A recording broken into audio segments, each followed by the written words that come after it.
In this video, we're going to talk about importing your stock levels.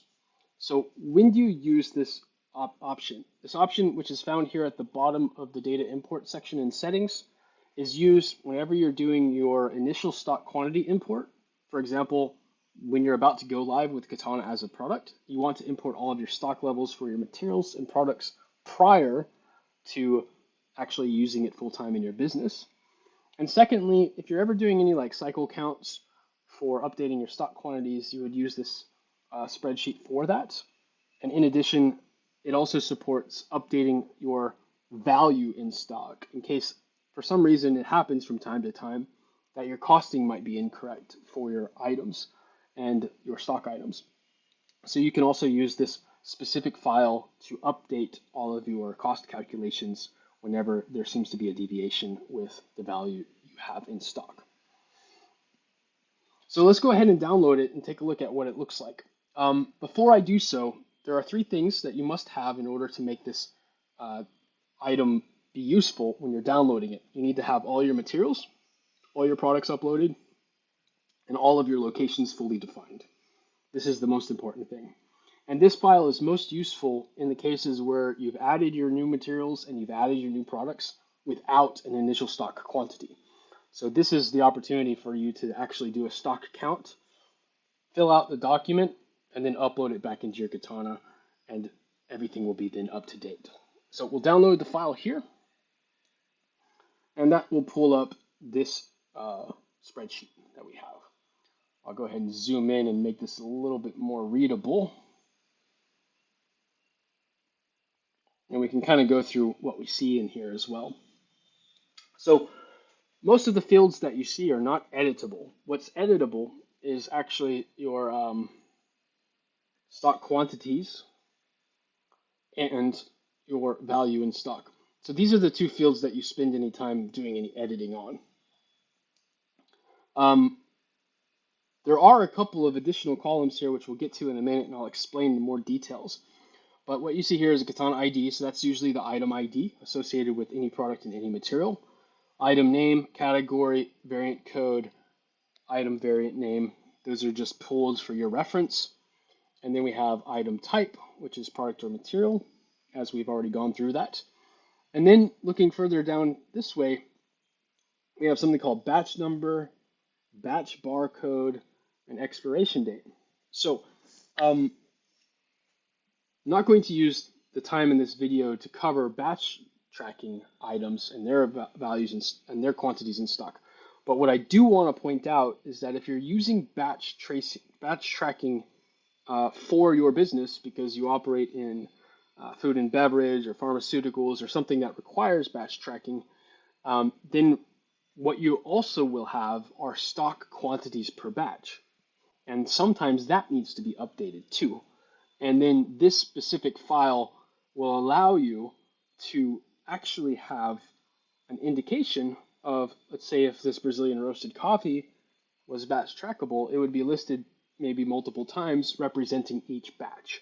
So if I need to actually change the quantity of stock for specific batches, I can do that with this file as well. But this only applies if you have batch tracking enabled.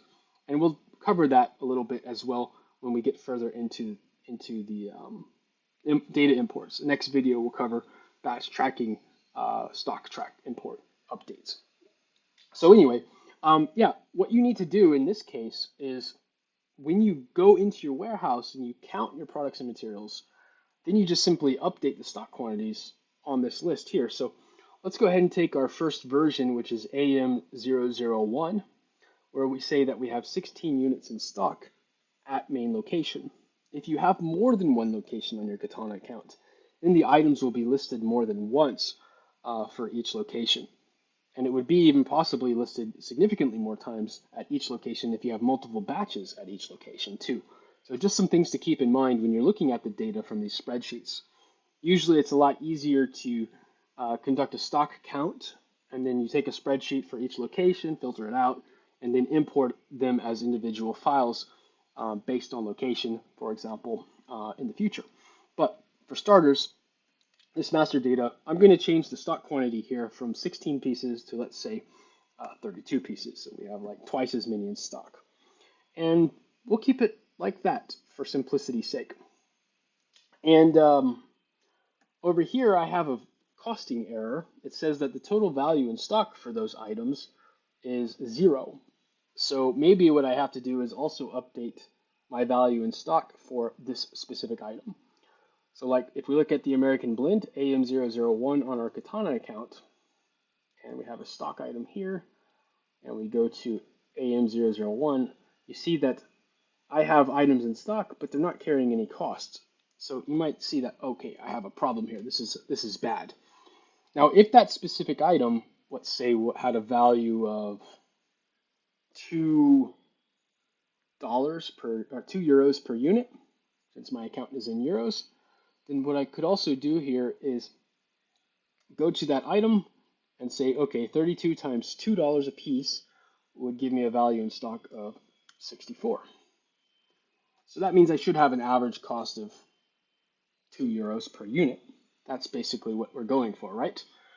Now, currently stock quantity is 16. I'm changing it to 32.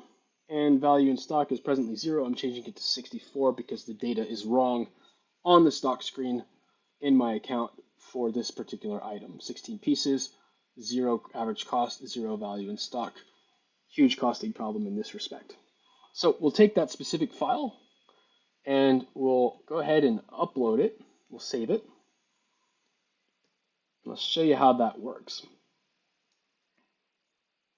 Settings page, import data, upload data. Take the most recent one.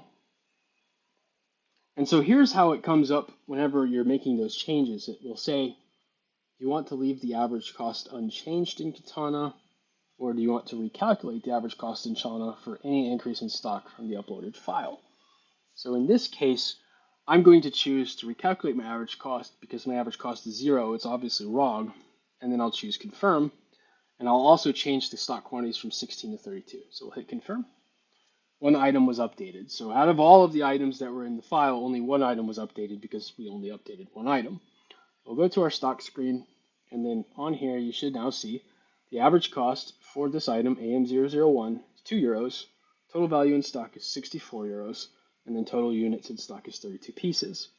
When you import a stock update into your Katana account, you'll also generate a stock adjustment too. Stock update from data import. The same would also apply for the add new products and add new materials templates that we discussed in the first and second video, but in the second and third video, and that will show you here what has been adjusted. So the adjustment went from 16 to 32, which is an increase of 16 units. And so that brought us to the 32 units in stock. And then we specified a cost per item, which is this amount, which gives us a total adjustment value of $64, or 64 euros.